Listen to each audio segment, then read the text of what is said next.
What's up? Well, I've been sort of nursing a cold brew on and off all day, so I'm really kind of coming into this particular episode of September with all the sort of nervous energy of a vibrating chihuahua, I'd say. I You and Moose are very you and Moose parentheses dog, not Moose parentheses friend and friend and guest are kindred spirits then because he is just a nervous chihuahua. Yeah, absolutely. So I feel like it's appropriate. I feel like it's a good state of mind to be in, but other than that, I don't really know. I watched about, I'd say, 45 minutes of Escape from New York before recording this podcast. Very good movie. Big fan of Snake that one. Plissken, baby. Yeah, Snake fucking Plissken. Young Kurt Russell, call me, please. There's that scene at the Is that is yeah. that the same era as is that the same as the is that the same like is that his thing era It or is is. that It like is. okay yeah Escape from okay New yeah York was I'm right before The Thing. Escape from New York was 81. I think The Thing was 82, like right afterwards. So just banging it out, this guy. I am not immune to gruff man, long hair, large muscles.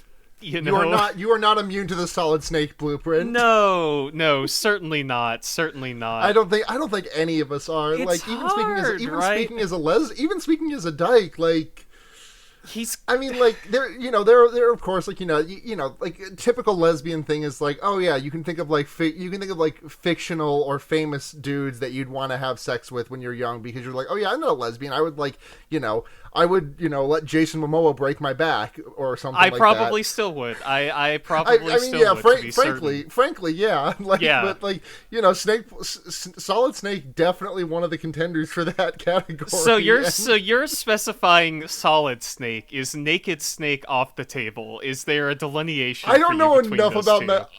I don't know enough about Metal Gear to say, but I do want to say that ever since I started working at my coffee job, every single time I give someone a shot of espresso in their coffee, I just think of like a hell drink that Ocelot would swing and just say 12 shots, more than enough to kill Anything anything that that moves. moves. Yeah. Yeah. I mean, this is not necessarily my place, Revolver considering. Ocelot should just jam 12 shots of espresso. Yeah, I mean, that seems like how he makes most of his decisions in that game franchise, but far be it from me to speculate on Metal Gear Solid characterizations, not necessarily the podcast for that, but I do feel like when people talk about characters from those games, it's like that meme where Solid Snake is like baby boy, baby, and then Naked Snake is evil bastard or whatever.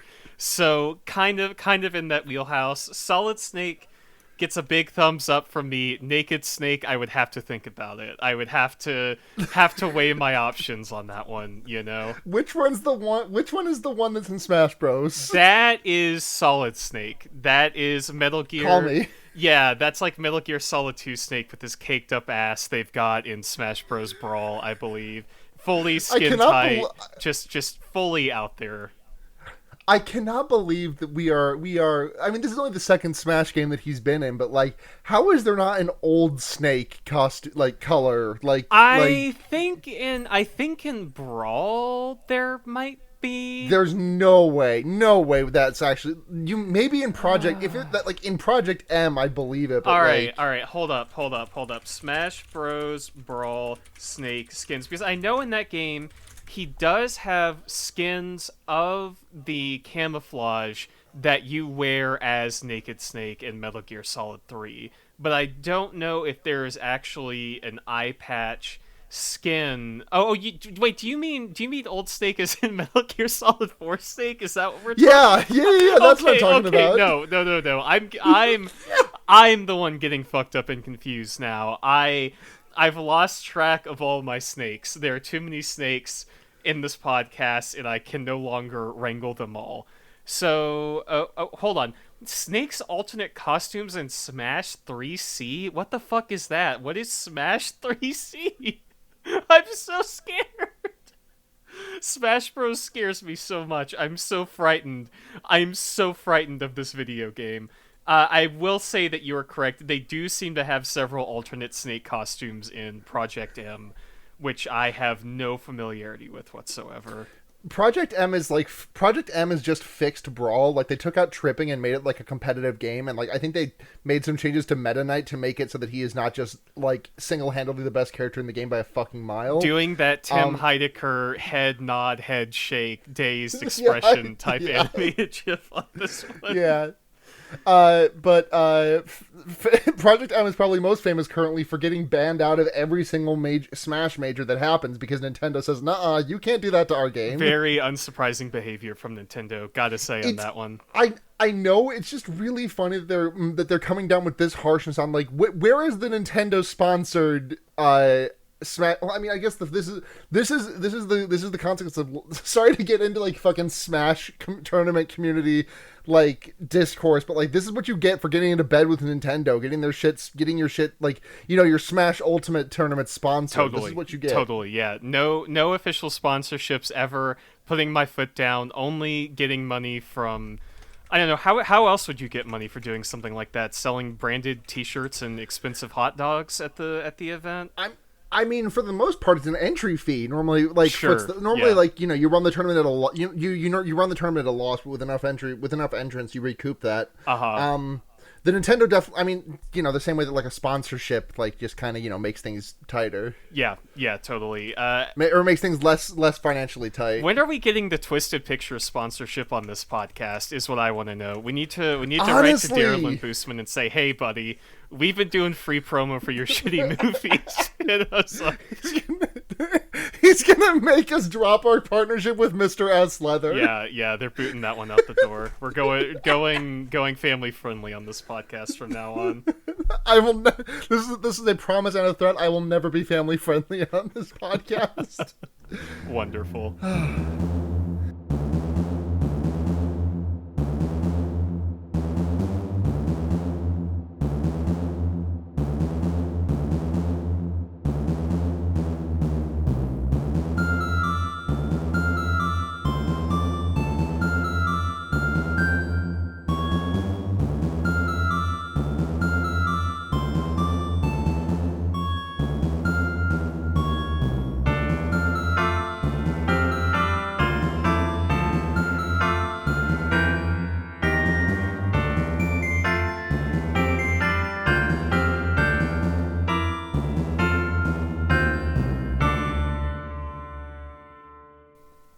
Welcome to Fear Baiting, everyone. It's your number one, shit, I was gonna make a square pusher joke, but, like, that's really reaching for it just because someone's head is in a cube in this one. Welcome to your favorite continued jokes about gulping-based traps podcast. Welcome to your Cube 3 podcast. Oh, my fucking god. Welcome to your, hey, remember the glass coffin from Saw 4? It's relevant now podcast. Oh God, I'm Sarah, and I'm joined again as I have been for the September thus far, and continuing onwards. I'm joined again by Morgan. Hello, hi. We're at the third installment of this, and it's kind of starting to feel like we're running a marathon for me on these movies. Like, don't get me wrong, I loved this. I loved watching this movie with you. I think it was a fucking fantastic time. But just coming back in to do week after week on these films is just absolutely tremendous, How do you think now finally, for the first time since Blair stepped down from the podcast, someone else understands my struggle? Well, I've done this before, right? I watched Right, you've done this before with Borat. Yeah, I watched 52 Borat weeks in a row. for 52 weeks in a row. I was taken to the edge of my goddamn sanity on that one. Cannot stress enough, like, how funny that shit sounds in concept, but how legitimately and thoroughly it breaks you down piece by piece, like, as a human being. The thing is, like, I have not attempted something of this variety, but the thing is that, like, the first couple of times you're like, oh, there's the novelty to this, but like time 27 or like time 33, those were the times through that are just like, I have no will to live. We thought we were gonna have to quit that fucking podcast. Like, by the time literally by the time we had watched it like 15 times, we said, okay, I don't know how much longer we can keep this going for.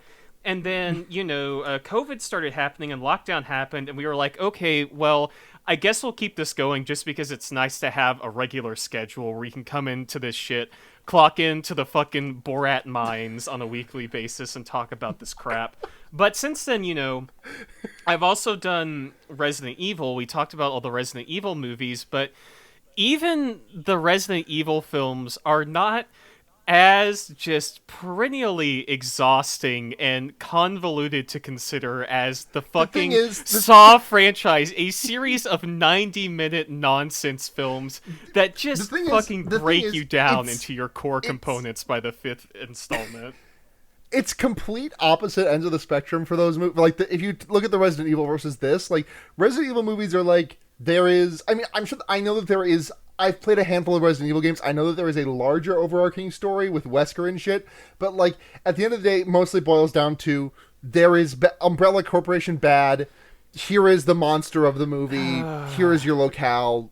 Go nuts. You say that. You really do. But by the time you get to Resident Evil Afterlife and Resident Evil Retribution, those movies are on a level of nonsense masturbatory lore that is almost, if not quite, on par with the Saw franchise in terms of how just up its own ass it becomes by the end. Yeah, honestly, from what I played of Saw 5, from what I played of Resident Evil 5, I kind of got that vibe that they were really taking that direction. Yeah, in the movies like just crank that up, right? By Resident Evil Retribution, which is the fifth one, it's just like referencing the first Resident Evil movie, doing metatextual references to other films in the franchise, rolling back scenes that you should have seen before, bringing back dead characters as clones, doing secret retcons, like just all the same kind of bullshit we're dealing with Saw 5. So I do feel like that prepared me to talk about this franchise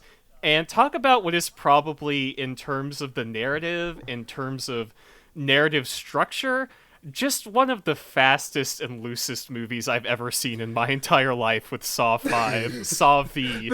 You won't believe how it ends is the tagline of this one. Honestly, of all of the Saw movies, I believe how this one ends the most. Yeah, this has like one of my favorite endings, but also one of the least intense in terms of twisty-turny plot stuff, Like, it all takes place inside of flashbacks and double-nested flashbacks, and it's sort of impossible in this film to tell when chronologically literally any event is happening at any given time, but at the same time, the ending is probably the most cut and dry of any of these, right? Like, it's less of a twist and more of a badass moment, The thing that really throws me a lot about this movie, which is, like, I will be, as of the movies we've done so far, I'll be the least able to rank this on a scale of 1 to 5 or 0 to 5 because I'm just not really sure how I feel. Oh, God. But the thing is that, like, normally in, like, a movie, when a flashback happens, it's like,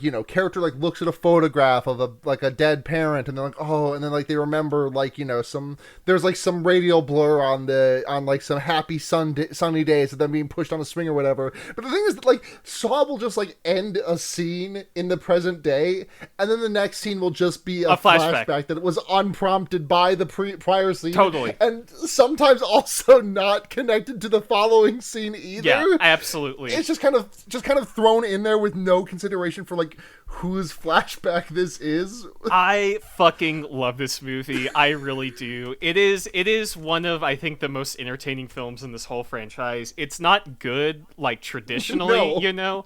I think if you were possibly, like, if I was to look at this from strictly strictly like a film FILME point of view, this would probably be my lowest rated, because, like, as much as I hated 4 and didn't really like 2 all that much, I think that, like, both of them are, like, more movies. This one's more of just, like, kind of like a flashing light show. Yeah, this is like this is a series of associations. It's like when you die and your life flashes before your eyes with no real sort of connection or through line whatsoever. Right.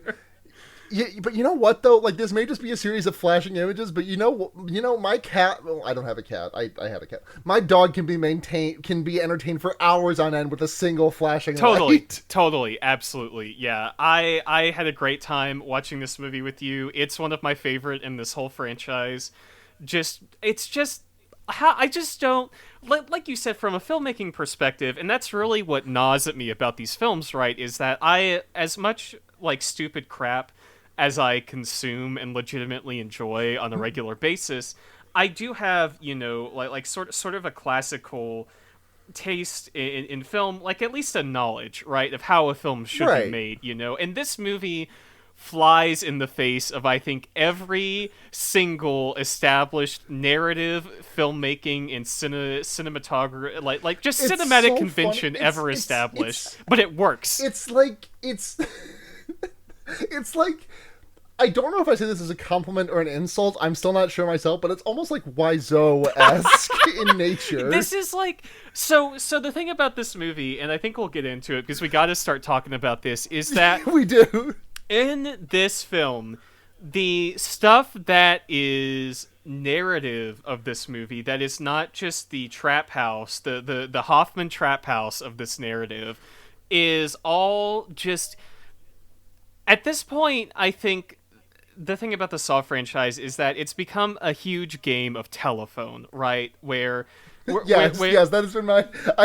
You've been subject to me being on the receiving end of this telephone. Yeah, well, what it is like James Wan makes the first movie, right? And he has this style that's very sort of informed by industrial culture, like industrial music videos, like this kind of Nine Inch Nails, Tetsuo Right, the Iron Man stylistic stuff, and then Darren Boosman picks that up, and he interprets that without really getting what it means. And then another writer comes in and interprets that without really getting what it means. And then finally they pass it off to director David Hackle and writers Patrick Melton and Marcus Dunstan, and they have no idea what this fucking means. So this style they've established at the beginning of this film has gone through all these different permutations and interpretations. It's shadows. It's the shadows on the cave. Yeah. like nested 4 times deep. The thing about this movie that I'm getting at is, like, at this point, it's almost in the realm of self-parody in terms of how convoluted the plot twists are, how hacky and soap opera-esque the narrative stuff is, how just stupid the, like, slow-mo cuts and people screaming and, like, trap scenes have become. And it really gets to a point where you're at, like, cruising altitude with these films, where you're like, all right, this is it. Like, this is the good shit right here. Oh god! But we do have to start talking about this film. Totally, yeah. I don't want this to be a 2.5-hour podcast on Saw fucking 5. You won't believe how it ends. That would break our record for our longest episode. Oh Christ! No, you gotta rein this shit in. We can't. I can't have that Okay. on my conscience. So we open with a trap in which Okay, so sorry to immediately go off on the side here, but trapped in this like fucking Edgar Allan Poe Pit in the Pendulum type shit is a guy who's got like Atomwaffen and Nazi bolts and a bunch of Nazi tattoos on him. Yeah. And this is immediately signaling to me that there has been a major change in the victim selection process, and I think this is where my wires were getting crossed. Uh-huh. Where like, because I was talking with my friend Caradwin about this, about how like I had come into this with the idea that like Jigsaw was supposed to be like somewhat correct, even if his methods were a lot, and like the victims that he picked in this movie are like kind of deserve it. Yeah, like this is the first movie where everybody who's in a trap is like, oh yeah, this person deserved to be in the fucking trap, right? Right, like you, like jumping ahead a bit, like we have this like this stack of 5 people, and compared to the last time we had a stack of people who are like trapped in a room, who are like trapped in a series of tests with themselves, and they have a uniting factor. The last time it was all of these people got jailed for under Donnie Wahlberg being a bad cop, being like forging evidence and stuff. Whereas this time it's these 5 people murdered 8 homeless people in order to sell some land. Yeah, totally. It flips back around to where in these previous movies, Jigsaw is putting people in traps to punish somebody else and put the other person in a moral dilemma. But now the punishment has switched to, no, you are in this trap. You have done something bad. We are directly punishing you. And I I hate to say it. I hate to hand it to him, but Hoffman kind of right for this one. And I guess this is cogent with the rest of the movie being like how Hoffman is now the successor to Jigsaw okay, another thing that I have to bear umbrage against this movie for that we have not yet gotten to because we are in the very first scene.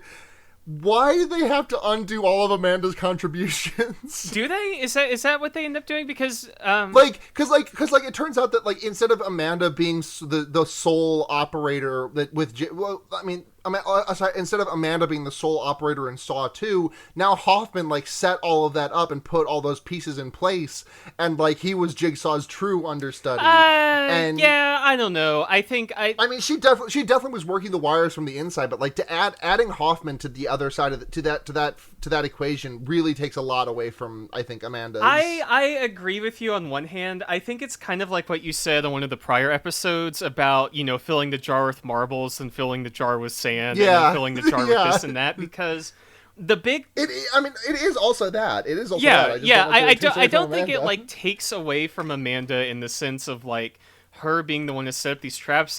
This whole movie, because I've mentioned this on this podcast before, this whole movie just exists to retcon Hoffman into the first 4 films, right? Right. Like, that's literally the only purpose of this film.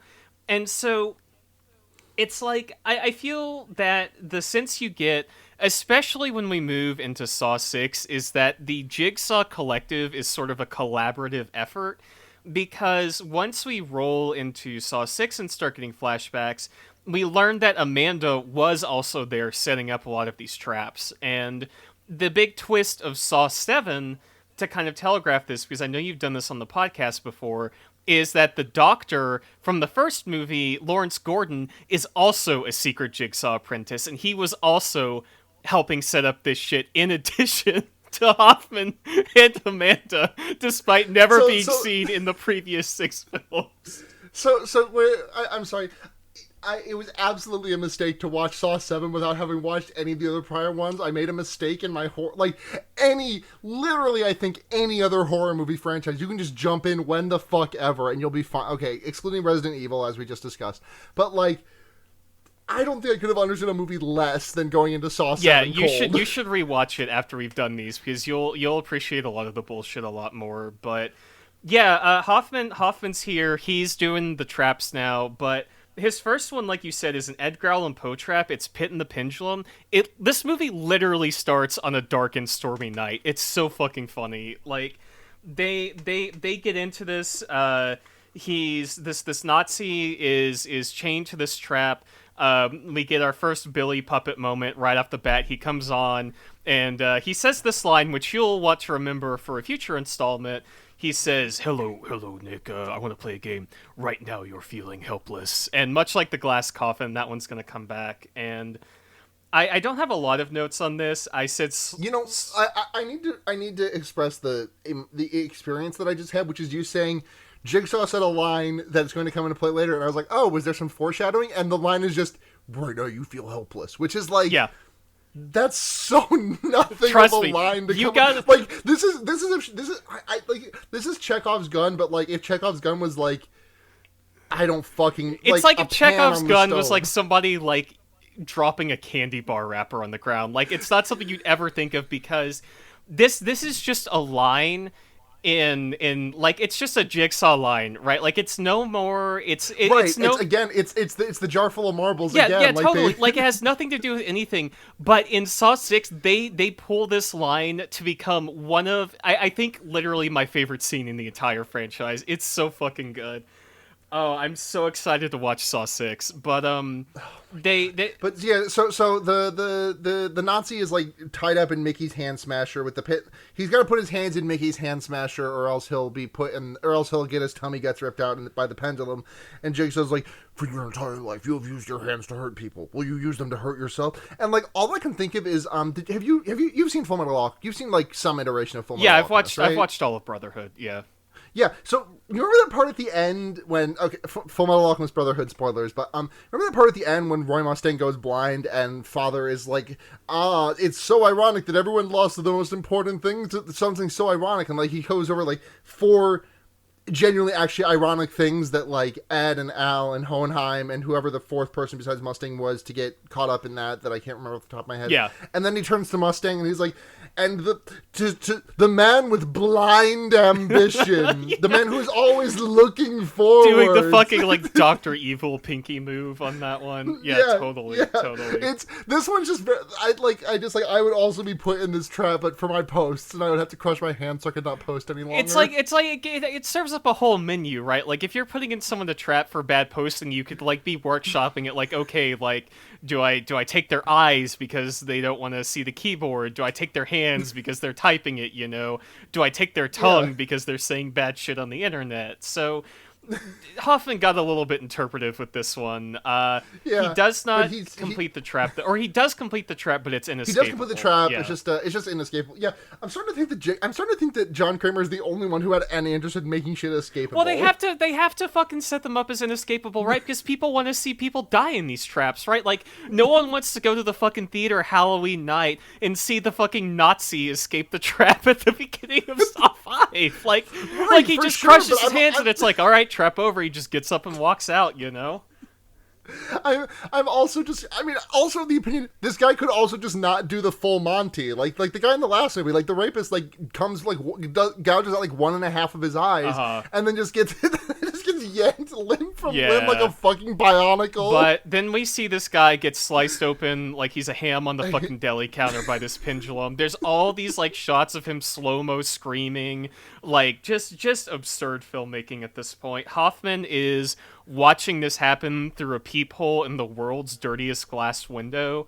And then we don't know this immediately, but later we find out like 3/4 of the way into the movie that this was a flashback. Yeah.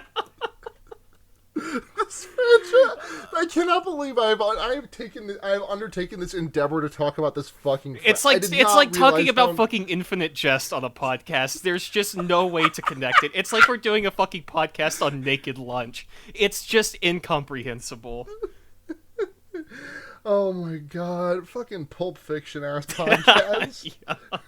I don't know. I did a podcast about Pulp Fiction. It was easier than talking about Saw 5. Yeah, because Pulp Fiction is one goddamn movie. Yeah. You didn't have to have 3 movies worth of lore to understand what the fuck John Travolta was saying in Pulp Fiction. Okay, so we go back to the end of Saw 3 again, and Jeff is like, we see Jeff shouting, "Where's my daughter?" And then he gets plugged by Strom. Yeah. And then the door shuts, and it's the end of Saw 4 because Hoffman shuts Strom in. And then he finds a fucking secret like door with like Dayglow paint all over it. So we have now retconned the ending of Saw 3 for like the 3rd discrete time. And he finds like a tape recorder dangling in the air there, and he's like, "Oh, I guess I'll take this." Yeah, and we hear like this more than any other song. This is the start of like an adventure game. Yeah, totally. Like you wake fucking what was the game David Cage did before Heavy Rain? It's like Ultraviolet or like Blacklight, Indigo Prophecy. Yeah. It's like, you know how that game starts in media res with you like in the bathroom like with a dead body and like you got to cover up the murder before someone comes. I'll be honest, I am not a scholar of David Cage. I am only familiar with Good Games Heavy Rain and Good Games Detroit Become Human. But this just feels like, I don't know, like the opening of that, like you wake up and you shoot someone and someone's wife is hamburgers, her face has become hamburgers. Yeah. Because of a shotgun necklace. Big point and click adventure game vibes on this one. Right, you wake up and you press on a door and the door opens and you like grab the tape recorder, like, tape recorder, huh? Yeah, like a Zero Escape. Wonder what's on it. Like something like that. Like murder mystery shit. But Sure, yeah. he gets this tape recorder, and it's Jigsaw's voice, but God, Zero Escape is the Saw of video games. yeah, so he picks up the tape recorder, right, and it's Jigsaw voice, but we learn later this is Hoffman doing Jigsaw voice. Yeah, you can definitely tell it's a it's a different little voice. it's a little throatier. Yeah, he's got that gruffness to him. You can tell Yeah, tell someone with some dick sucking inherent- lips is recording this voice. John Kramer just assembling a team of the world's best sex hammers. He's the Glizzy Gulper. Hoffman's got those DSLs.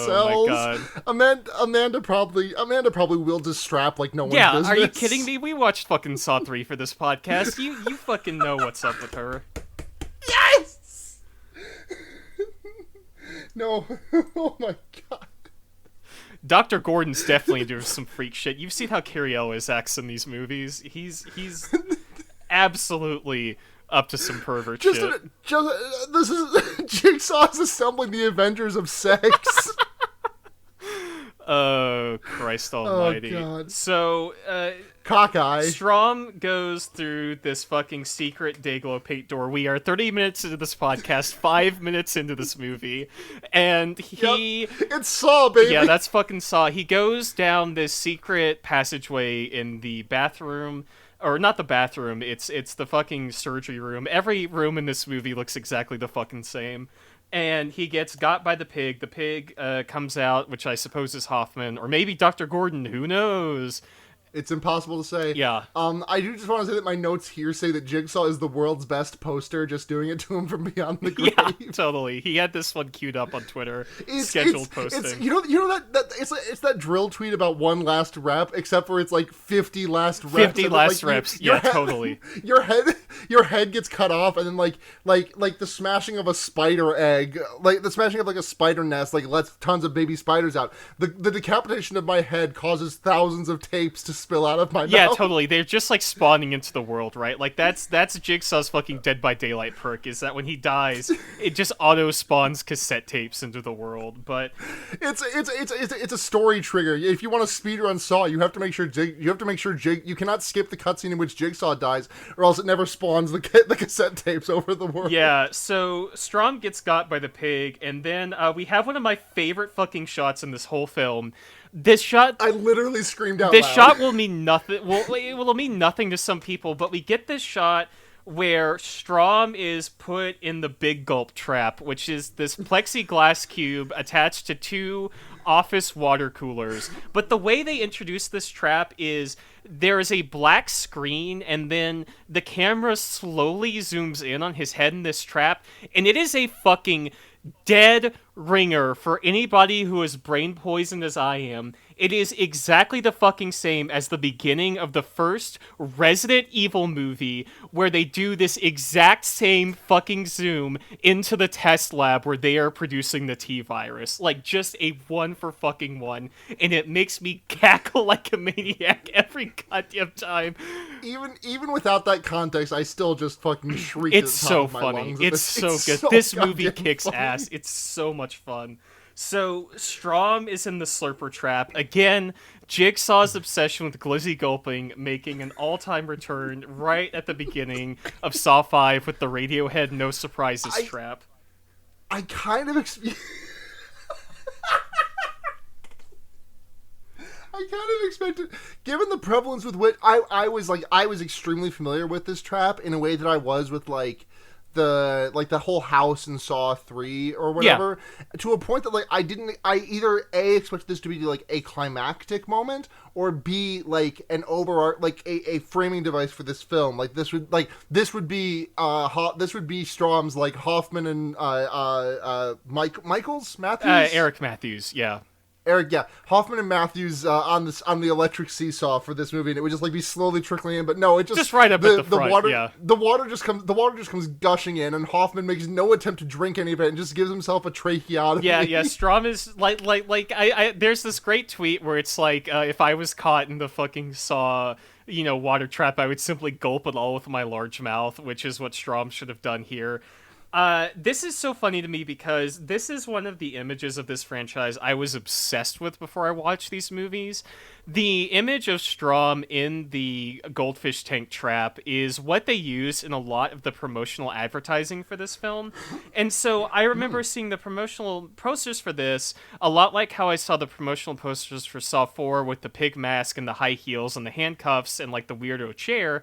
And I was like, oh, this trap is going to kick ass. I bet when I watch these movies, this is going to be so cool. And it's literally just Strom in like a Ziploc box with fucking It's two. a drowning box. Yeah, it's like two literal office water cooler tanks hooked up to the There's back. not even there's like, I mean, I guess theoretically the test is, do you have a pen on your person? Can you give yourself a tray? Yeah, because I suppose the point of this trap is that Strom's not supposed to escape, right? Like Hoffman puts him in this so it looks like a jigsaw trap, but he wants Strom dead, right?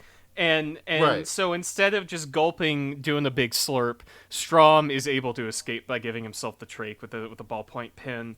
And then this is immediately like 10 minutes in this movie where the narrative gets so off center and unhinged that I'm completely unable to follow Because it, aside from it some discrete cuts- moments.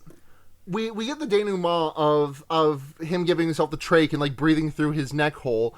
And then, do we get the exterior where like Hoffman is out of the building and they recover? Yeah, Strom, Hoffman is, I think, leaving the building after the events of Saw 4. He is carrying out what's his face's daughter, Jeff's daughter. Yep. Which she was just been in a room for the last two films with like no indication whatsoever. Is she important to Saw 6? I actually, yes, I believe so. Yeah, well, I'm not surprised. I was asking that question, like, knowing full well what the fucking answer was. I think she shows up in a quick appearance to reveal a quick plot point about Hoffman's whole deal, but yeah. You know what these movies feel like? What? These movies feel like the fucking butterfly effect. like in movie 3, Jeff flapped his wings in a specific way that like made things cascade this way.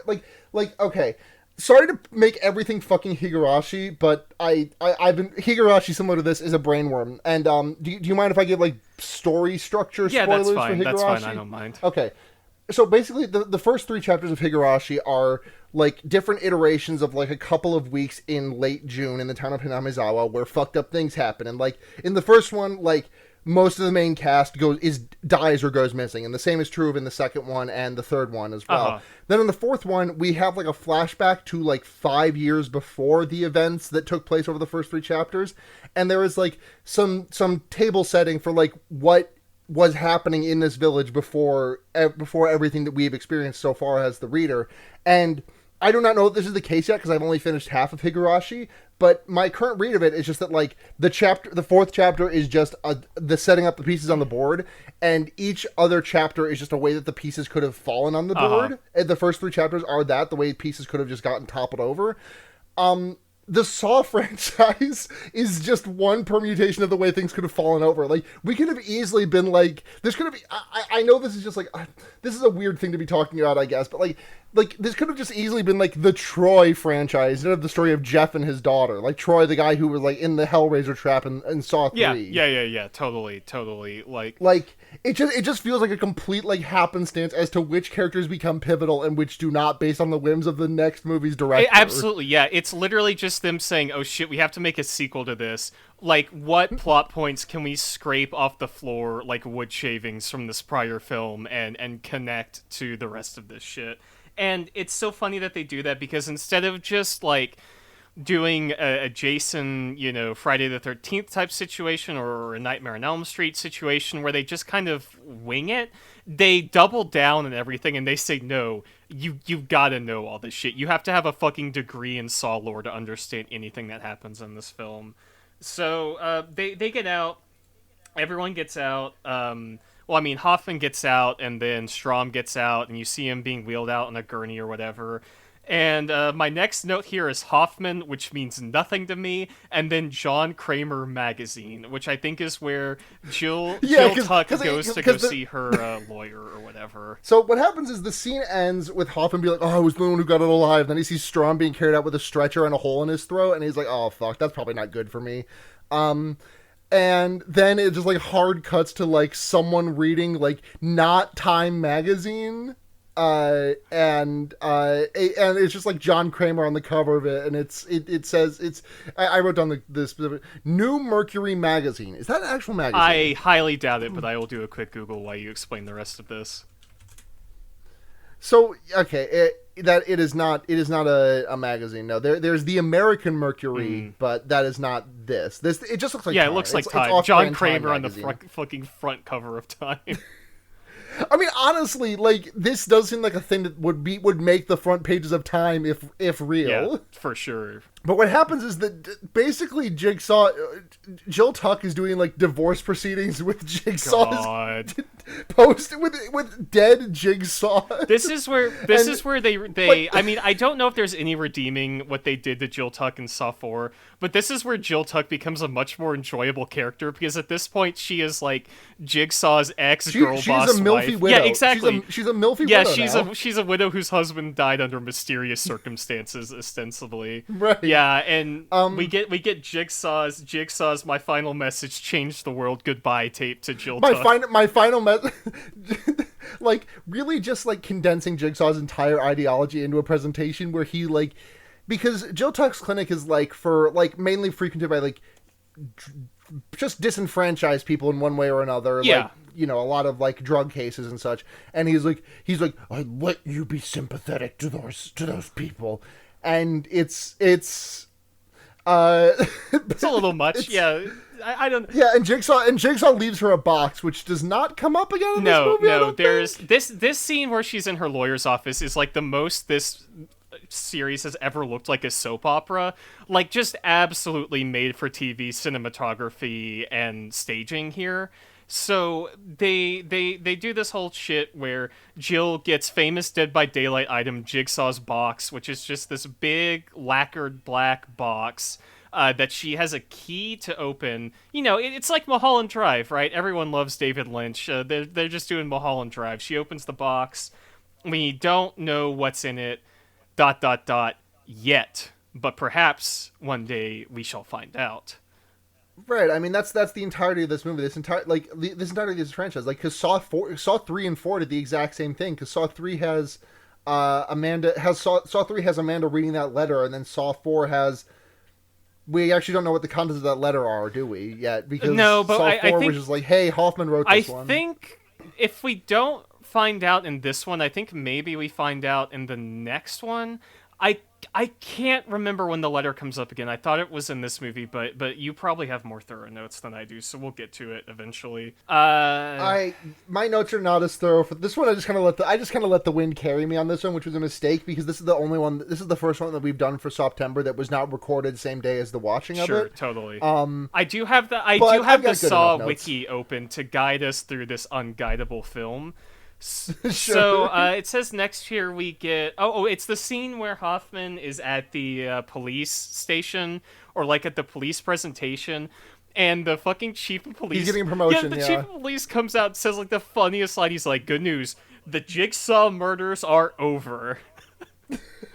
It's in Bush mission accomplished. Yeah, fucking Hoffman standing there with the Jigsaw accomplished banner in the background. He looks so goofy. Like, this entire movie is hypothetically to like be like Hoffman's that new shit. He's the new Jigsaw. He frames Strom. Look at how cool and like I just cannot help but see him as just bumbling through this movie. He's so funny. Like I love the guy the guy that plays him. His name is Costas Mandylor. He's Australian. His performance in this movie is so good. I love him in this franchise because I have a comparison to make in terms of looks. Okay. You know that one really buff guy in the black t-shirt that looks kind of like Egoraptor? Yes, that's exactly what he looked like. Hoffman. Hold on. That guy is the Egoraptor. What was his name? Custer. I have no fucking idea. I have no idea. No, the guy Hoffman. Hoffman. Costas Mandylor is his name. Custis, that guy is to Aaron Hansen Egoraptor as Custis Mandylor is to Brendan Fraser. Yeah, totally. My favorite thing about Hoffman, and this is not a knock about his actor because I think it's great. In every single scene in this, and especially Saw 6, he looks like he just ate a very large meatball sub before filming and is about to sweat through all of his clothes. And that is like the entirety of Hoffman's performance in this, and especially in Saw 6. Saw 6 is literally just Lieutenant Hoffman wants a quiet life. Like, that is the plot of Saw 6. And so... And it's art. Yeah, like, Saw 6 is going to kick so much ass. It is him basically being Kira Yoshikage for an hour and a half doing jigsaw shit. So Hoffman gets promoted. He's up there doing, like, a very obvious, like, jigsaw speech where he's like, if this case has taught us anything, it's that we all have to cherish our lives. And then he goes... He is the most suspicious... It's so fucking funny. There's a moment later that we'll talk about where he is just basically like, damn, that's fucked up that I... Yeah. We'll talk. We'll get there. He does his speech, his acceptance speech. He goes back to his office and finds a letter that he opens, and it just says, I know who you are, and I don't think we ever find out in this movie who left that there. And then he is informed that Agent Perez, who was the girl in Saw 4, we get a flashback of when she looks at Billy the Puppet getting ready for his grinder date, and then he explodes on her face. We find out that she has died from those injuries thanks to Strom. Hoffman shows up, and Strom is there with his trach bandage. Why did they feel that... I just do not understand why Perez's death had to be, like, juggled up in the air for a movie. I have to assume that they left her there as a thread that they may pick up in Saw 5, and then they either decided they didn't want to, or she wasn't available to film, and so they just didn't bring her back. Like, that's the only reason I can really think of for it. But Strom is there, and he has his trach bandage, and Strom in this movie... He talks like Bob Odenkirk doing, like, Jigsaw voice, where he's super gravelly for the entire time, where he's like, Agent Perez said your name before she died, Hoffman. Why did she... I can't do it.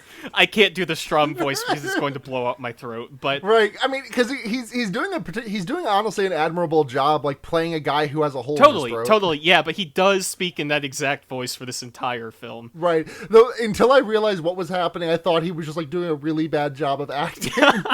Yeah.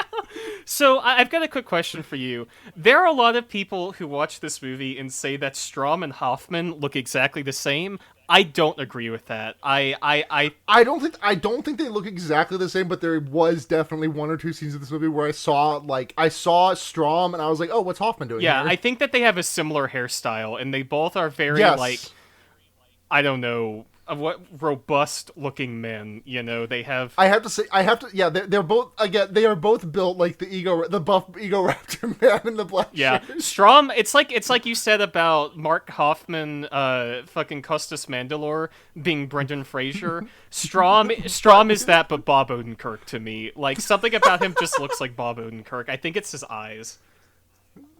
Let me take a look at him. What's Strom's first name? Agent Strom. I think if you did like a side by side of Bob Odenkirk, like especially in these ones where he's scowling, right? Like, oh, I can see if you cut out the hairline, it's like a dead ringer. For me. Like, totally. This is like much older Bob Odenkirk, which is strange because they're probably about the same. Yeah, age. Totally. Bob Odenkirk is just like this dude, but not all fucked up and saw-fied, you know. But I do think that comparison is there for me. Where are we in this? So he finds out that Perez has died, and then we find out that the last thing she said was Hoffman's name, and so Strom is immediately suspicious. And then but then Strom's superior, who I don't know if this guy did this guy even get a name? Let me see here. Erickson, Special Agent Dan Erickson. Yeah. Special Agent Dan Erickson. Special Agent Eric Danielson. Yeah. He says, Strom, you got too many. You're off the case. You got too many people killed, which is true technically. Yeah. On one hand, yes, it's true that he did get a lot of people killed. But also, like, I I do not like baseball has the stat wins above replacement, which is like a numerical derivement of how many wins you generated that another average player would not have gotten if they were in your place. Like, someone like a Shohei Ohtani or a Mike Trout, to name a couple of Angels players, those are the first two that came to mind. Like, they have a very high wins above replacement because they are such phenomenal players that the average player, that they make such a difference in their games that the average player would not be able to. Yeah, totally. Like, Hoffman's like mortalities below replacement here is like it's just a flat zero. Like, no one would have gotten fewer mortalities than he could have gotten out of this. I don't. Yeah, think. totally. Or Strom. Yeah. Like, I think Strom did like I do not want to sound like I'm praising a cop here. I'm just saying, like, I think Strom just kind of got dealt a bum hand. Yeah, it's very funny that his supervisor is like, your negligence led to this It's happening. a no-win situation, right? Like, you are literally dealing with a serial killer who puts people in trap houses and is like, they ain't getting out. Like, once somebody is put into a jigsaw trap, you just have to write that one off, Like, there's no way. The thing about this is that we get Hoffman coming in, and I think we said it was clocking a double at the murder factory, because right off the heels of helping orchestrate everything in Saw 3 and Saw 4, he is going straight into another big jigsaw trial. Like, just hitting them back to fucking back on this. Like, say what you will about the man, but you gotta admire his work ethic. Yeah, he's absolutely grinding it out at the murder factory. Totally. But so we do a fun transition of, like, we get like the isometric angle of the five people of the little, like, miniature diorama of the everything of the murder scene, and then we just like do like a cut, like a shot for shot cut to the exact same thing, but of real people, and we see our five entrants in this homicide, in this wraparound, this trap around, if you will, that is covering this entire movie, which is we've got a fire inspector lady who's not really important because she doesn't last very long. We got a journalist, we got a trust fund baby, we've got a real estate developer and an employee at the city of planning, and the Twitter blue check, right? Did you mention the journalist guy? Did you say that? Okay. Yeah, the Twitter blue check. I'm thinking about this now for the first time since we watched it. Yes, I'm thinking about this part of it right now. What relevance does any of this have to the overarching plot of this movie? Because okay, do you want to just tackle this now and then we can talk about Hoffman and Strom's let's like just fun get adventures? through the trap stuff, because this is the first movie where they just say fuck it and they make the traps completely unrelated to the overall narrative, right? Like, literally, like, I'm sitting here and I'm racking my brain looking for a single, like, the only relations is that Hoffman watches them stuff. Like, the cops are not aware of these people missing. Like, there's not like a timed hunt to find them. It's not like these do not tie into like the Hoffman or the Strom or the anybody A plot. It's just kind of, we know what you're here for. Yeah. Come on, come get some Yeah, slop. totally. Like, the only time this is ever relevant to the plot is where Hoffman uses the game to frame Strom as the Jigsaw killer. But you could cut all of the trap stuff out and still have a quote unquote cohesive narrative to this film. And let me say, cohesive, narrative, and film are all in very heavy air quotes in that sentence. So let's go ahead. Let's just go ahead and blow through the traps here. What happens in this trap is that we get the first trap is they're all like they're all in puppy play mode. They got their collars on and they have to make a mad dash for a key at the far end of the room, and as soon as one of them dislodges the pin in their necklace, it will make everyone else have to, it will start the timer, and only one person can go at a time because all of the wire that all the leashes are connected to like one like thing, and it's just like whenever someone goes, the other four get pulled back, but basically what happens is all of them get the key except for the fire inspector lady, who gets her head cut off in it's an okay one, I guess. It's like there's the collars pull back into these big razor sharp like guillotine V's, and it's I will say it is pretty funny when she gets decapitated, because her body just gets yoinked back onto this blade, and there's like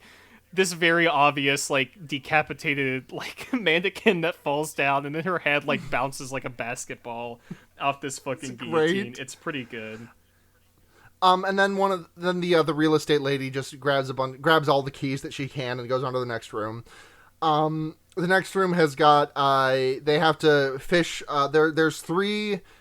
Like there's four sewer manhole. There's four tunnels in the walls, and they can crawl into them to avoid the nail bombs that are going to go off. A lot of nail bombs in this one, by the way. Like nail bomb. It's not like the first time that they've shown up, but like I feel like the nail bombs are like just a constant thing in this in a way that they were not in other Saw movies. Hoffman is a hard worker. He's not particularly creative. You know, he's someone who shows a lot of enthusiasm. He shows a lot of, I guess, determination. But his solution for everything is basically, yeah, I'll just stick a fucking nail bomb in this room, it's fine. Which I respect. If it ain't broke, don't fix it. But I also think it works because they need a reason to keep the people from lingering in each of the rooms. So after a certain amount of time, like, it makes sense. It's just like go off. The next trap, the journalist bites it in this one. He does not. They try and like take out the trust fundie, but they decide to kill the journalist. And then they go to the next room and they have to get 5 wires to like light up at the same time, and they do that by just killing the city council planning lady. There's a tub, right? There's a tub in the middle of the room, and the idea is that you have to make the wires connect somehow in the middle of the tub, and they kill her and just like attach these power jacks to her body, and that connects the wires to open the door. So yeah, they kill her, and then they get to the final room, and they realize, oh, we have to bleed into this hole. But then they realize, oh shit, we were all supposed to survive the trap. The first room, one key would have worked for all of us. In the second room, there was enough room for multiple people in the tunnels that we had to get into to escape the nail bombs. And in the third room, if we had all been alive, we could have all just grabbed a wire and then just put our foot in the bathtub, and then we could have all just dealt a little bit. We could have just all felt a little shock.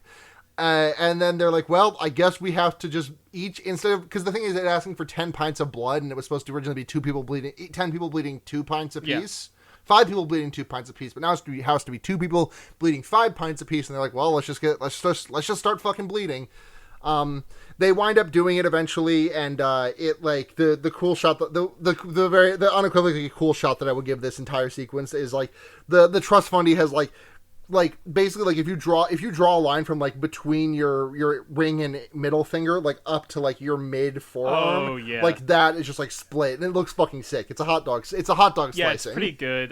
This is kind of like, I would say probably this and Saw 6 have some of my favorite trap stuff, because Saw 5, I don't think any of the traps are particularly wild in the way that a lot of the more intricate mechanisms are in some of the other films, but I think they're all good enough. I think the twist at the end is pretty alright, that they were all supposed to work together. I do think it's like kind of obvious, but it's more of like a justification than any of the other movies have given, because I think that you, like you mentioned, we find out that all these people conspired to burn down a building to like build a stadium or some shit like that, and like 8 people died.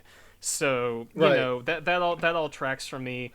And I do really like the Rainbow Dash blood jar trap at the end. I think that shot of him with his hand split open is really good. So.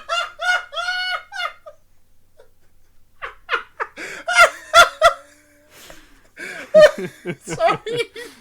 It's okay. I had alternate joke names for all of the traps in this one. I had the the beginning the laying pipe. Oh no, sorry. The beginning is the puppy mode trap. The one. Yeah, I literally, my notes literally. Where is it? Oh yeah, the 5 of them in puppy mode is literally my notes. Yeah, then there's the second one where they have to break all the jars and get in the pipes. That's the laying pipe trap. Then, sure. What is the? I don't know if I came up with one for the bathtub. The third trap is the bathtub. Yep. What did I say here? I don't think I said anything. But then the last one was the electrified girl bathwater. Yeah, there we go. That's a good one. I almost like this movie too, because I wouldn't go so far to give it credit to call it a deconstruction of the Saw formula. But I think this is the first movie where we get awareness from the people who are in the traps about how the traps work. I was about to say that, yeah. Do you want to talk about that?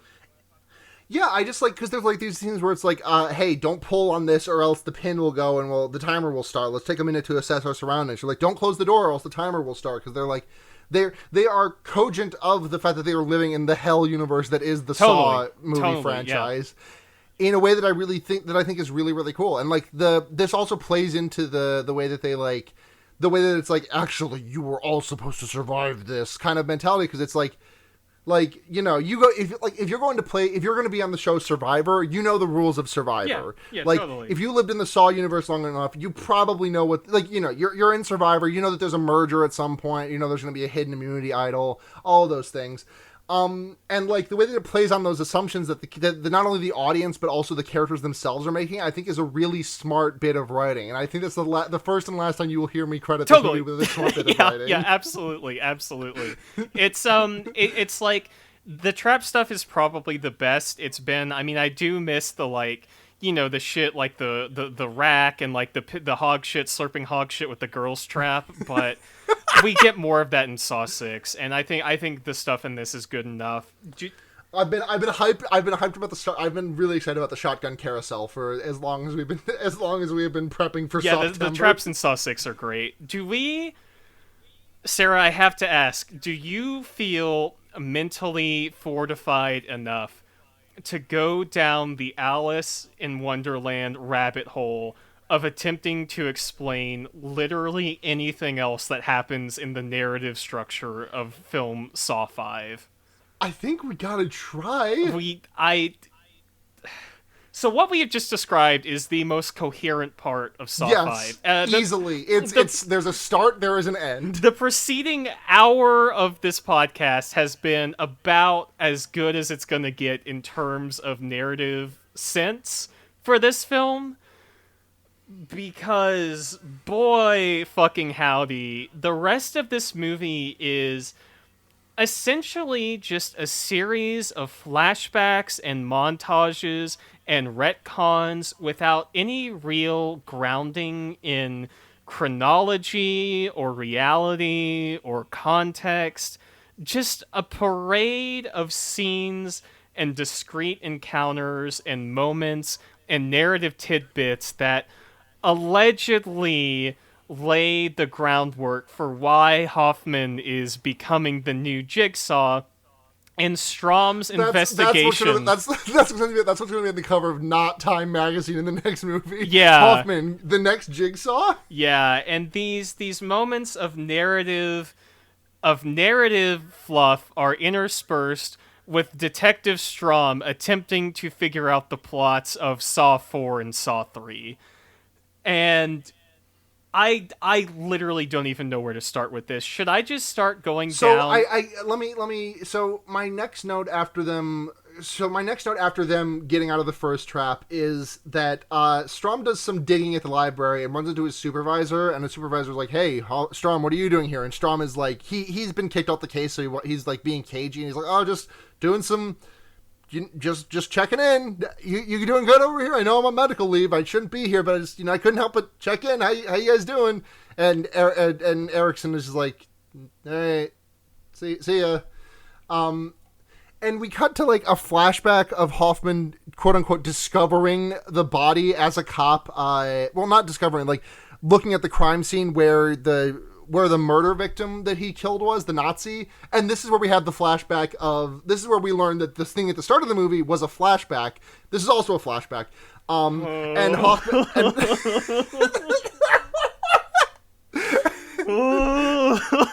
and in this moment of like the present flashback, not the one where he's flashing back to killing the guy, the present flashback, he's like, oh my god, I know this guy. He killed my sister. Oh my god. Oh man. Sure glad someone took care of this guy. And it's just like the most like, I know it's under the guy. I know like at this point, like Jigsaw, like John Kramer's dead. Well, John Kramer's still alive at the point of this flashback. Yes, because this flashback is taking place before any of the events of the Saw movies that we have seen. This flashback with the pendulum trap takes place before the events of Saw 1. Because what happens after this is that Hoffman gets got by John Kramer, and John Kramer's like, "Hey, imitation's not a form of flattery. It's insulting, especially when your traps suck shit." And he's like just drinking out of his little Killing his gay little is teacup. distasteful to me. And he says this while like brandishing a safety razor at Hoffman's throat. And also Hoffman is like tied up in a chair, and there's a shotgun pointed directly at his chin. And whoa. We did not even touch the scene where Hoffman is walking through Earth's shittiest apartment complex and then gets stabbed in the neck by John Kramer when he walks into the world's dirtiest elevator. I feel like we have to discuss that. He walks into the elevator with John Kramer, and because like he's investigating this apartment like Rig was in the last movie, or this motel or whatever the fuck like Rig was in the last movie. I think it's just Hoffman's apartment. Like I think he just no, it's not. Here. He's got his gun out because like he's got his gun out, but when he goes and he checks the mailbox, so who is he investigating somebody's mailbox? I don't know, but like the thing is, remember that woman with her dog that he almost shoots and kills because he's like, oh god, this is a Saw, this is Jigsaw happening to me. I don't know. I think this is Hoffman's apartment. I think he lives here. I think Jigsaw has tracked Hoffman to his own apartment. Yeah, I have no fucking idea. Like I just don't know. But so he like gets into an elevator, and then John Kramer is there, and he gets into an elevator, and people pour out of this shit like it's a fucking clown car. There are like 18 people coming out of this elevator. And then one man remains, John Kramer. So he stabs Hoffman in the neck with a syringe. Yeah. And then we get this bit where he's in Jigsaw's where killing is distasteful to me. Yeah. And then he edges the shotgun for a little bit and makes Hoffman ask for it, and then all right. He pulls the trigger, and then the shotgun was unloaded. But was it? Because he checks it later, and there was one chamber with a what? Because remember, he like looks at the shotgun later because what happens is like I'm pretty sure the shotgun shell is in the chamber that he pulled the trigger for. I would bet cash money on that. So I have no idea what's happening here.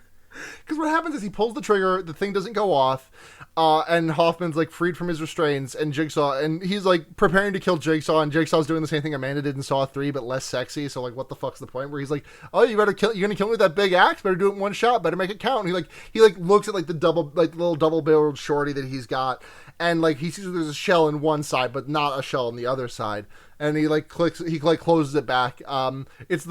Was he playing Russian roulette with Hoffman? I think I don't know. I think maybe if Hoffman had answered differently, he would have just domed him. But I could not tell you. But in this moment, Jigsaw's like, "Don't you want to learn what it's like to teach instead of to kill?" And then we cut to we just like get an intercut of like Daniel Erickson like finding out some things and this is interesting. There's like finding out some like just on the trail of breadcrumbs. And we go to another flashback of this one's after the last flashback. I fucking hate this movie. But this one is just like a fat guy getting wasted in his car, and then like he gets attacked by Hoffman and John Kramer, and he like swings back at them and like almost he almost fucking them. Gets them. Yeah, he almost gets Hoffman and John in right. This. So here's no. Here's my question to you. So this is a scene of Hoffman and Jigsaw getting together to get this dude to put him in the razor wire trap we see in Saw 1, right? Was Hoffman Jigsaw's apprentice before Amanda? Did this take place chronologically before Amanda is put in the reverse bear trap at the beginning of Saw 1? I think so. I think this is again pointing to this movie stealing Amanda's thunder. Yeah, because if Amanda had been there, it would have been Amanda instead of John, right? Because John is shown to be a cancer patient at this point because his head is shaved and he's got his gay little saw goatee on. He looks like fucking Mike Ehrmantraut. He looks like Xehanort from Kingdom Hearts. Like He's got the fucking robe and everything. It's so funny. Mike Xehanort. Yeah, Mike Xehanort, of course, of course.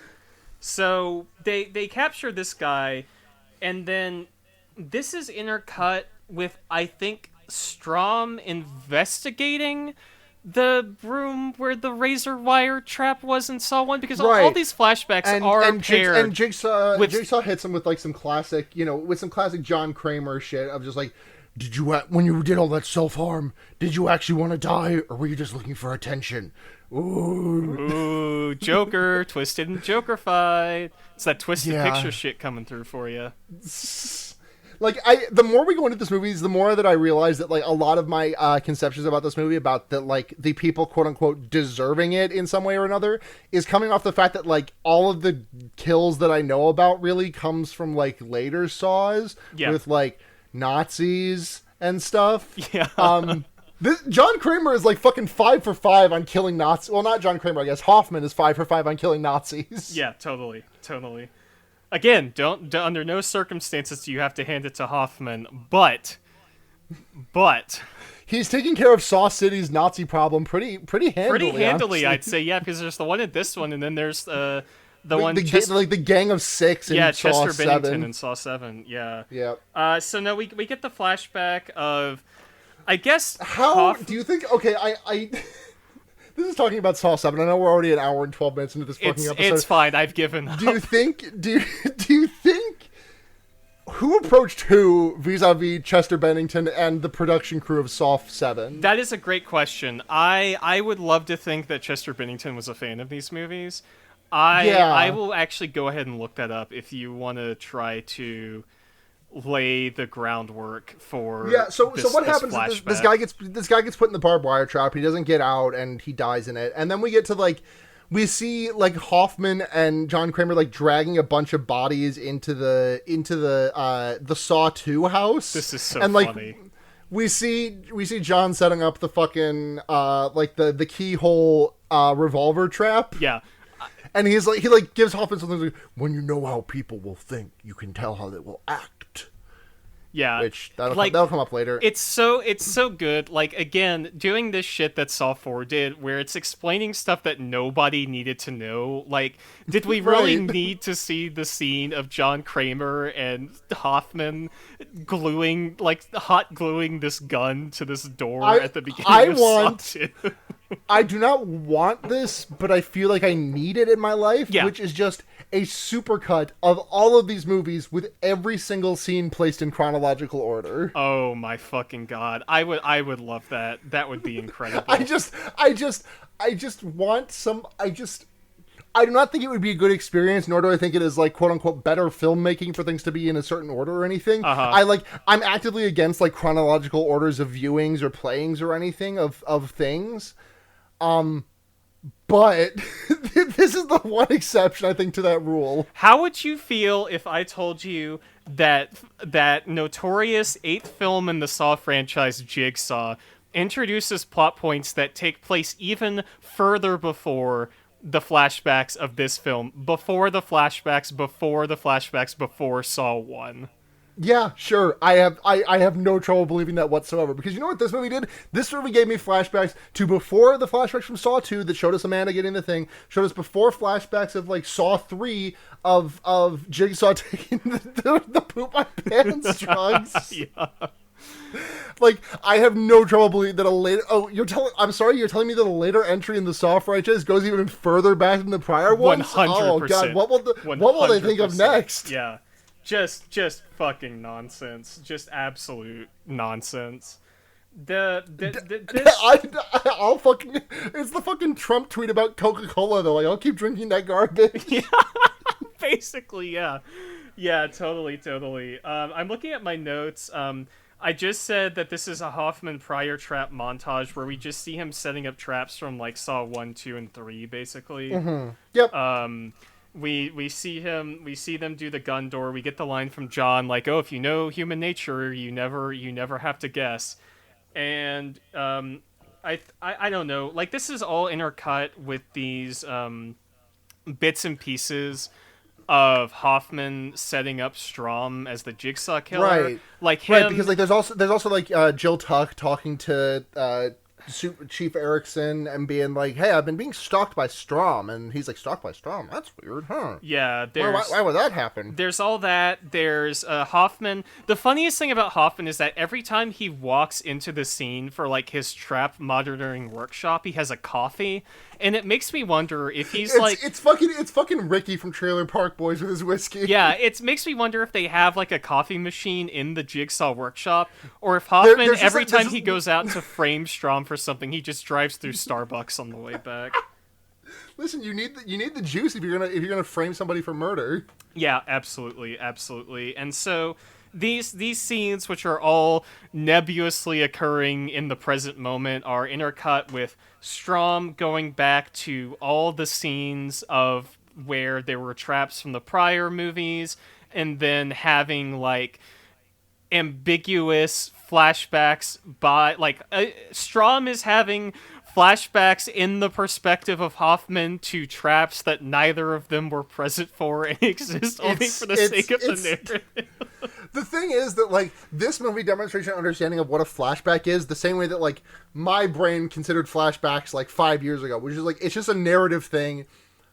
Like, and it can just be a narrative thing, but like they're like characters gain information from flashbacks that they could not have like been party to in any way, shape, or form. Totally. Yeah, like he's just having Jimmy Neutron brain blast where he's like, "Oh, Hoffman, you helped set up this trap too." And then we go, "Okay, let's watch Hoffman set up this trap."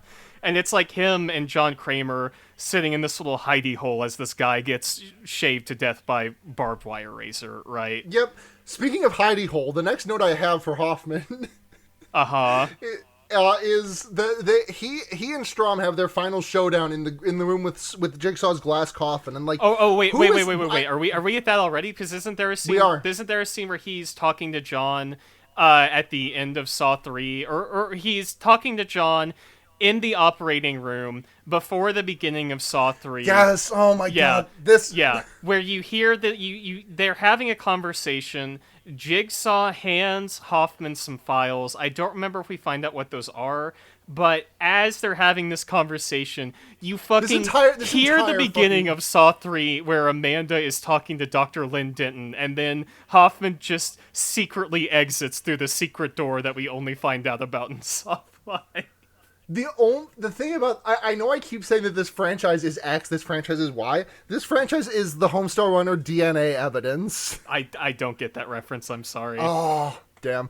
Okay, never mind. But yeah, so now we're in Hoffman and Strom's final showdown where Strom's like, "Hey, what the fuck?" and Hoffman's like, "Hee, smug face."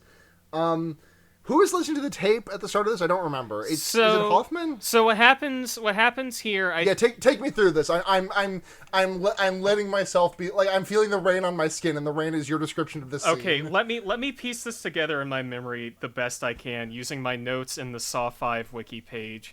So what happens here is even the Saw wiki has no idea how to approach this film, but so what ends up happening is that during his investigation, we get this sequence where Detective Erickson traces Strom's phone to the Jigsaw workshop where Hoffman has left it, right?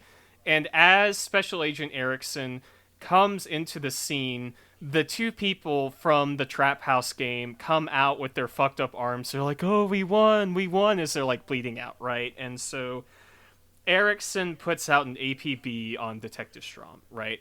And so while this is happening, Strom is following Hoffman to a house which turns out to be the renovated nerve gas house from Saw 2, where he finds an entrance to a hidden underground tunnel network. So as Strom is sort of navigating this tunnel network, he comes across a room where just in the middle of the room, like the fucking Empire Strikes Back carbonite freezing chamber, there is the glass coffin that I pointed out in Saw 4, right? And Strom picks up a tape recorder, and it's not even voice modulated, like it's very obviously Hoffman at this point, right?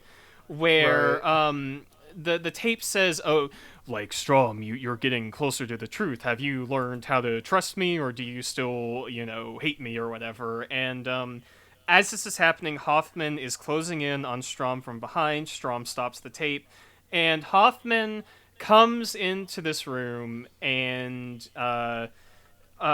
like gets ambushed by Strom, right? And at this point, the tape which has been played to Strom says, you have to, you have to trust me, you have to like you have to get in this glass coffin and there is a chance for survival, right? But Strom, obviously being the hot-headed cop that he is, he instead, he gets one over on Hoffman and pushes him into the fucked up glass coffin. But then we get the incredible ending to this movie.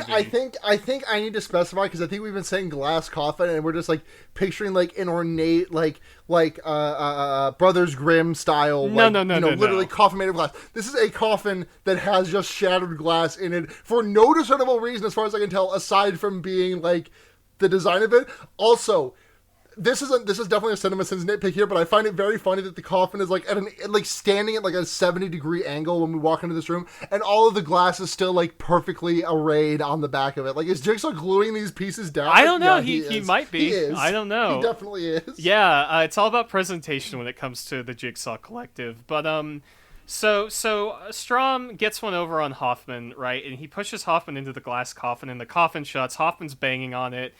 And then we I think we cut back to like Erickson or whatever, and then we cut back, and this is where we get Hello Zepp playing the fucking hype music, and it turns out here, as Hoffman pulls a incredibly shit-eating grin, that the door to this room locks. Strom is trapped inside. As this happens, Hoffman is just slowly being lowered into the floor inside this glass coffin, and the fucking walls of the room start closing in. And what happens is, as Hoffman is getting lowered into the ground and the tape is playing out the rest of the message, fucking Strom gets smashed by these walls, turned into a fucking like just sheet of paper by this shit, as Hoffman looks on. And I love the ending shot of this movie. It's so good. It's Hoffman looking up from inside the glass coffin as Strom's blood starts splattering all over the top, and it gets all like red and glossy as the two sides of the screen, the two black halves of this crushing wall trap, like close over him, and that's the end of this fucking movie. Oh, it's so good. That's Saw 5. It's Saw fucking 5. Not a big twist in this movie, just a lot of little twists, but it is straight up one of my favorite endings in this whole franchise. I really love it quite a bit. I do love Hoffman just descending into the ground. It's so good. Shit. Literally facing God and sliding backwards into hell. Yeah, it's great. It's great. That's kind of the end of this movie. Hoffman sort of gets away with it. Strom is dead. They all think Strom is the Jigsaw killer. And I feel like we accurately described about 80% of this film. We really did the best that we could. I do have to wonder, so from the cop's angle, like, Strom is the bad guy. He just got smushed between two walls, just got hoisted by his own petard in the end? Is that the conclusion? I mean, I guess that's what the cops are going to come to. That's kind of what Saw 6 is about. It is about dealing with the fallout. Yeah, from this. all right, yeah. Fucking yeah. Why not? Yeah, of course it is. Yeah. You know what? I don't know why I sound so agitated, because that actually does make sense from a storytelling perspective. Literally, Mark Hoffman wants a quiet life. That is Saw 6, and it's fucking it's banger. All killer, no filter, no filler. Is it like a Columbo type thing where like someone's just like trying to move on with their life after committing a homicide? It literally then, is. Like, yeah, it is. Can't wait. To set up the plot of Saw 6, it is about Hoffman doing his Jigsaw thing, but the police closing out on him and him trying to wriggle out from underneath it. So on a scale of 0 to 5, glass-filled coffins, how many glass-filled coffins are there? I mean, from like an actual filmmaking perspective, probably like a 1, but from an actual enjoyment perspective, I give this 3 out of 5. Like, easily, just tremendously entertaining to me. I had a great time. I think that we gave kind of an idea of how fucked up and like just all I over the think place this movie is, but you really just have to watch this to understand it. The thing is, though, that, like, you do need to watch the prior 4 Saw movies for this one. Like, seeing is definitely believing, but you need to see the first 4 in the franchise before you tackle this one. Yeah. Thankfully, there are episodes for all of those movies. Yeah, I think you could very easily listen to y'all's podcast episodes about this franchise and then just watch Saw 5. Like, just, the only 4 from this franchise I would recommend are Saw 1, Saw 3, and then 5 and 6, to be honest. But, boy howdy, what a fucking blast to the brain this movie is. I genuinely cannot imagine. Like, I normally I am one who's been like, yeah, you can just kind of, like, you can just fucking, like, you can skip most of JoJo Part 3, honestly. Like, so you can have someone give you an itemized episode list and you can just be good with that. Like, I think that I'm normally kind of, like, freewheeling about that stuff. I genuinely cannot fathom the idea of, like, what is, like the flashback to Saw 2, if someone watched this movie, what the fuck is that? Yeah, that's true. Like, it's just a lot, right? It is one of those movies that I think about all the time, just in terms of how, like, quietly audacious it is that somebody thought that this was a movie that was, like, releasable. I mean, they certainly did release it, but God, I love it. I love this movie. What do you give this out of 5? I think I'm kind of similar to you. Like, docking half a point for the Amanda slander, the Slamander. They'll make up for it in the next movie. Yeah, I'm sure. But 2.5 glass filled. So two glass filled coffins and 1 coffin without any glass in it. Hell yeah. Oh god, we actually have a fair number of questions for today. So let's get into those. Sorry. At Werba Dia Aaron, apologies if I mispronounced that, aka Martian Pussy Juice, asks, what would you do to cover up an apartment fire? And what would I do to cover up an apartment fire? I would, like, God, what would I do to cover up an apartment fire? I don't know. Like, am I putting myself in the shoes of the shitheads in this film? Am I like... Because it seems like they got away with it, right? Like, aside from Jigsaw, they just kind of got away with it, you know? I would simply not. Yeah. I mean, it depends on what my level of involvement is here. I would either not do the apartment fire, or I would do the apartment fire and just, like, walk up to the, like, you know, just present my wrists, you know, for the bracelets. Yeah. I don't know, like, probably pay off a judge or something. That seems like how they got away with it in this one, so... Yeah, that seems to be, like, like, paying off a judge just seems to be, like, the thing to do in these movies, because, I mean, that's what happened in Saw 4, too, 3? Saw 3, I've right. got no fucking idea. That the hog slurping. Oh shit yeah. That's he was like paid off, or like he fucked up. I can't even remember. Pay off a judge to fuck up, like dotting an I or crossing a T, and then, like, you know, pay a judge to do the old Freddy Krueger. Yeah, totally. Luna at Luna_Blepspian asks, how far would you be able to go? How far would you go to be able to clap with one hand? And I'll just say I can already clap with none. I have no idea what this question means. I'm sorry. But how far would you go to be able to clap with one hand? Probably not very far. I don't feel like that's something I don't think that's a skill set I need in my life. I don't know. I'm scared. I don't know what this means. Lastly, CU Space Indian at FlourishCaster_ asks, have you ever been a part of a team building exercise? How did it go? Oof. I'm trying to think. Like, some stuff in school, but, like, nothing I can really point to. I never had to do anything for work. But if you had to build team solidarity, what activity would you choose, pandemic notwithstanding? I mean, trust fall. Classic trust fall. Cannot go wrong with a trust fall. I don't know. I think maybe Jigsaw had the right idea. I would just put everybody in a fucking escape room and be like, hello. Thank you for coming to this escape room on your day off for this team building exercise. Now, as you see, I have locked all the doors to this, I don't fucking know. I have locked all the doors. I have locked all the doors to this hellscape, and only when you find all of the keys, or when an hour and 10 minutes pass and the next group needs to come in, will I let you go. Listen, make your choice. I used to be a manager at my old job. I fucking sucked at it. I was really bad. I shouldn't have been promoted, and you know what? I simply just have never thought about team building in my entire life. It's just one of those things. I don't know, maybe I'll take everybody out for some volleyball. That sounds like a good way to build a team. Let's go. Yeah, why not, you know? Also, Flourishcaster asks, what was this movie really about? Fuck if I know. Hoffman's DSLs, baby. Hoffman's DSLs, sort of like a David Lynch Inland Empire type referential stream of consciousness, experimental narrative type situation. Right. I think it's about how, at the end of the day, if a man with dick-sucking lips tells you to get into a glass coffin, you gotta trust him. Yeah. So that's it for questions. You plug your things. I'm gonna pull up the Patreon stuff. Yeah, totally. You can find me on Twitter at CurseGoat. You can find me on Letterboxd at SewerPeak, Peak. You can find my other podcast that I do with Sylvie, which is Emoji Drome, where we talk about emoji.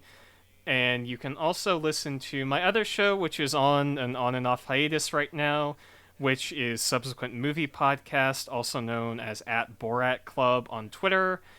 And I think that's about it. I also have movie reviews on Hyperreal Film Club. I haven't done one in a couple months, but those are there if that's something that interests you. What else do you got going on, Sarah? What's up? So we are at Fearbaiting on Twitter, Fearbaiting on Patreon, patreon.com/fearbaiting. Getting the episodes up early sometimes. And otherwise just a tip jar for $1 a month. $5 a month, you get your name under the podcast, and also you can have a message sent in to be read. $10 a month, all that, and you get to pick a movie for us to watch. So thank you very much to Luna Wolf, Paul Moran, and Paul Bechtel. We love you all so much.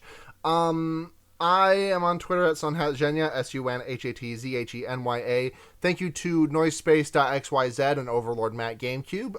Happy birthday to the GameCube today. We're recording this. It turned 20 hell yeah. Today.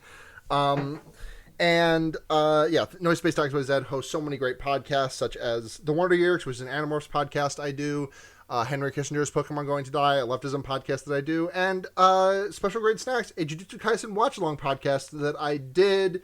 Currently, just no anime airing, so we got nothing to talk about. Thank you to Maxie. You can find her on Twitter at Max Knightley. That's KNIGHTLEY. We love Maxie. We love her music. Thank you to Blair for editing these shows, and also for the incredible cover art that we're working with now for September. And I think that's everything. Recommendations? Oh, fuck. God damn it. Thank you for the reminder. I completely spaced on recommendations because we've been going for so goddamn long. Yeah. You got something? I had something, but I need a moment to recall it to mind. Yeah, I'll recommend Fumble Dimension, the John Boyce series. They just put out a new episode, I think today, at the time of recording, about the Madden game and trying to do like an infinite play in that, and that was pretty good. The last one they did about the UFC game was really funny, and so I watched those this afternoon. I thought they were really funny, and I went back and I rewatched that card show series he did for SB Nation where they look at the really bad sports trading cards. So... Oh, I missed that one so bad. Yeah, those 4 episodes of that are so fucking funny. I wish they had done more of it. But just general recommendation for Fumble Dimension and other comedy-based John Boyce content, I suppose. Yeah. My recommendation this week is going to be, it's an anime, not a new one though.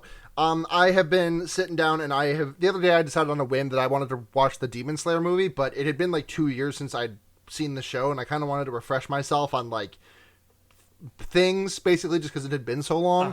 So I've been sitting down and watching a handful of Demon Slayer episodes for the last couple of nights, and it's a good show. Like, fuck. Like, I know I talk a lot about shonen on this show. It is probably my favorite subgenre of anime, but like, fuck, Demon Slayer is good. Tanjiro is just nice. Hell yeah.